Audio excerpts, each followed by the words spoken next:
Hey guys, it's Nina, and today I have my May wrap-up for you. You guys might notice that I am in a different area. Right now I have my AC in my living room window, and that's where I usually film. And the AC makes a lot of noise, and I didn't want that noise on the video. So for now I'm going to be recording in my bedroom. Sorry if you don't like this setting. Oh well. Anyway, in the month of May, I read 9 books, 4 graphic novels, and 1 audiobook. So let's jump into it. Starting off, I am just going to tell you the novels that I read. So the first one is Wonder Woman by Leigh Bardugo. I picked this up because of my Goodreads challenge. I will link that down below if you want to check that out. But basically, I went on Goodreads and I let Goodreads choose my TBR. And Wonder Woman was one of the ones that popped up that my library did have. And I was pleasantly surprised with this book. I honestly didn't think I was going to like it. I saw it in my library several times before, and I just ignored it because, like, superheroes are my thing when it comes to movies, but, like, reading superhero books, like, that just didn't seem interesting to me. But honestly, this was kick-ass.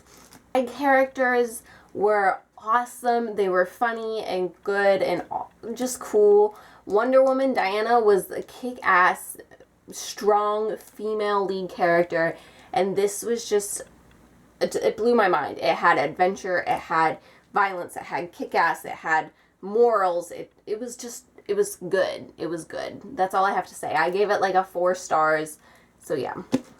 Then I have Mary Kubinka's Don't You Cry. Sorry, I don't know how to pronounce names. Anyway, I picked this up because it just looked cool, and it was an adult novel at my library, and I was like, kind of want to try something new. I'm not huge into adult books, but I picked it up. And this is about how a girl's roommate goes missing, and she finds clues that kind of make her believe that her roommate is planning to kill her. But there's a psycho running loose, and, you know, there's a lot of mystery and second guessing. There's 2 different perspectives in this book, which is kind of interesting. I just personally wasn't very into it. I didn't feel like it lived up to what I was expecting. I had high standards because the cover looked cool and the premise seemed awesome. I gave this like a 3-star rating, to be honest. Then I finally picked up the Shadow and Bone trilogy by Leigh Bardugo. I think I'm a fan of Leigh Bardugo. I honestly didn't like the Six of Crows too much, but I really enjoyed the story, and I loved her Wonder Woman take on the story. This, if you don't know already, is a fantasy novel. You know, I root for villains, to be honest. And in this story, I'm rooting for the villain. I know that they're not going to end up together, but I just want to root for them. I haven't finished the series. I only read the first one so far. I plan on getting the other 2 in June, so make sure to watch my June wrap-up or June TBR if I decide to do that, because this series will be in it for sure. I gave this like a 4-star rating. I really enjoyed the fantasy aspects. I enjoyed the characters for the most part, and I'm excited to learn more about the villains, to be honest. This was also part of my Goodreads TBR challenge. Then I have Bad Girls Don't Die by Katie Elander. I don't know. This I chose for the buzzword readathon for May, which was girls. That was the buzzword. So I picked this one and another one down here later that I'll get into. Anyway, this one is kind of paranormal activity. There's a ghost in the house, like, trying to scare and kill people, and it's pretty interesting. Her sister gets possessed, and it's just captivating. It was a lot better than I thought. To me, this seemed like a novel that I was gonna like when I was like 14. I'm 20 now, and I really enjoyed this book, to be honest. I gave this like a 4.5 stars. And it was fun, it was entertaining, it was creepy, and it was what I wanted in a book. Okay, then I have Love, Hate, and Other Filters by Samira Ahmed. Oh my goodness, I can't pronounce names. This is an Own Voices novel. It deals with an Indian Muslim who kind of gets bullied at school when there's a terrorist attack, and the terrorist is believed to be a Muslim person. To be honest, I was not impressed with this book. For like the first half of this book, it revolves around her choosing between 2 different boys. One boy that she really likes, and then one that she likes that her parents approves of, but she just doesn't feel the romantic connection, I guess. the terrorist attack doesn't happen until like halfway through the book, and I feel like it was like a blah terrorist attack. Like, I don't feel like it really impacted or focused on that enough for me. I don't know. And I wasn't interested in the love interest. I wasn't interested in our main character really at all. I thought the friendship in this book was strong. I enjoyed that. Honestly, I can't remember the things I disliked about it. You might want to check out my Goodreads review, and there might be more information on any of these books. So if you want to know more in-depth detail, check out any of my Goodreads reviews. I will link my Goodreads down below. Then I have Winter Girls by Laurie Halse Anderson, and this was another one that I chose for the Buzzword Readathon, and this was really good. I love Laurie Halse Anderson. This is the third book I've read by her. Speak was my favorite. It will always be my favorite, I think. This is a pretty good one too, but it focuses around eating disorders and how this girl's best friend died because she was bulimic, and her esophagus or something exploded because she was violently throwing up so much. And then she kind of has to deal with her friend's death and struggle with her own eating disorder, which is anorexia. And it's really touching. It deals with serious issues. I mean, if you have an eating disorder or you're sensitive to that subject, I probably wouldn't choose this book to read because it goes into a lot of details and it might trigger you, and it's very sad and heartbreaking, but it's a really good read. Then I have Stolen by Lucy Christopher. I was so disappointed with this. It has this thing on it because it's an interlibrary loan, so I can't take that off. But I specifically had my library order this for me because I was so interested in this story. It deals with Stockholm Syndrome, and this girl gets kidnapped and her captor's like in love with her. He's been stalking her for like 6 years, and then she like hates her captor to begin with, and then she kind of starts falling in love with him, but I don't know. It just wasn't enough for me. And I know it's Stockholm Syndrome's bad. I know that. But I wanted them to love each other, if that makes sense. And I know that's wrong to root for, but that's what I was rooting for. Like, I wanted them to be in love. But the story just pans out pretty boringly. I felt bored for most of the story. She didn't really fall in love with him in my mind. Like, she kind of got feelings for him. But I wanted her to have, like, full-on Stockholm Syndrome. And she was like, eh.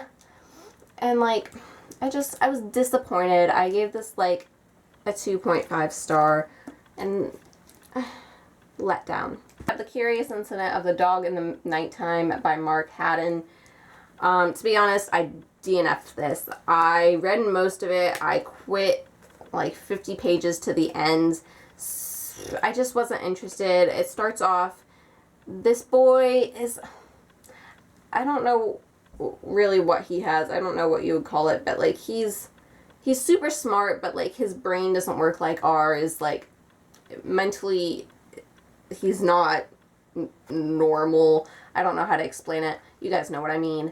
But it starts off, this dog gets killed and he wants to solve the mystery of who kills his dog. And so yeah, I don't know. It goes on this whole thing. His mother and his father are separated, and he believes his mother's dead, and then he finds letters, and I just was bored. It was interesting to read from that type of perspective, but it just wasn't my cup of tea, I guess. The last part of this is Grace by Elizabeth Scott. This was a huge letdown to me too. It's supposed to be about like suicide bombers, and they call themselves the Angels or something, but she doesn't want to be a suicide bomber, so she tries to run away, but like the leader or whatever tries to find her. I don't know. I thought this was about actual angels when I picked it up, and I was very confused. The book doesn't really have like a good ending. Like nothing happens at the end. Like they never catch her. There's never a big like, oh no, let me escape from their grips or whatever. I just feel like she ran away and then she went on a train ride and then that was it. Like, it was pretty boring. And it's a short book, but like nothing happened.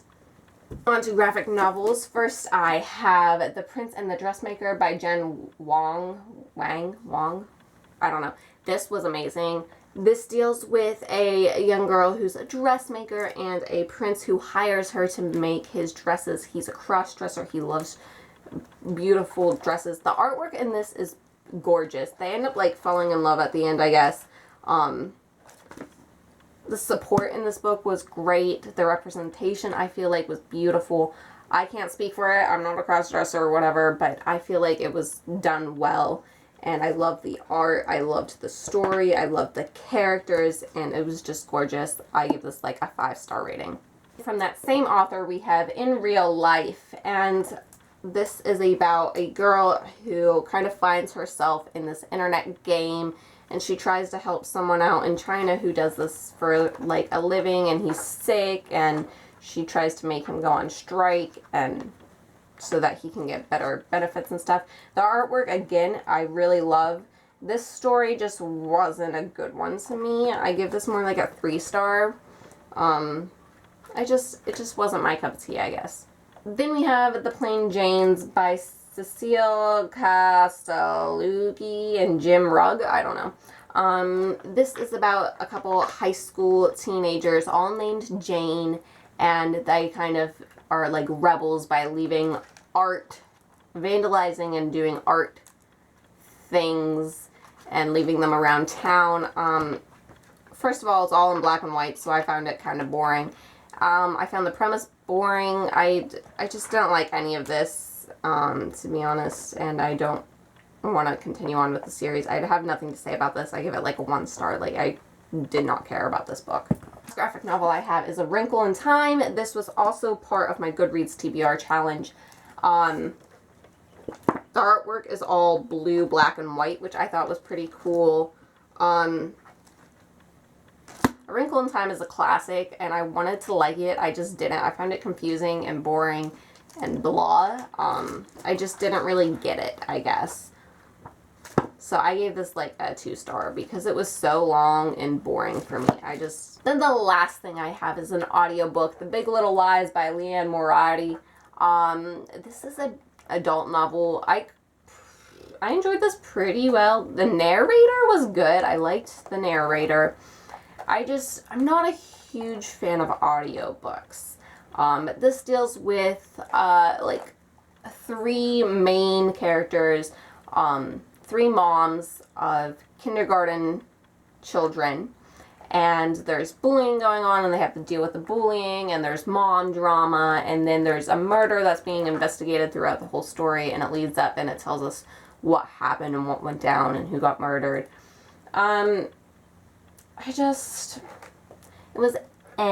It was humorous and it was fun, and I feel like it gives you kind of like a look of the middle-aged mom drama that goes into when you get older, not the high school drama, but drama still goes on, you know what I mean? It wasn't the best book. I would give it like a 3.5 stars. I mean, I think it was worth it, but to me. All I have for you today. I hope you have a wonderful day. Bye!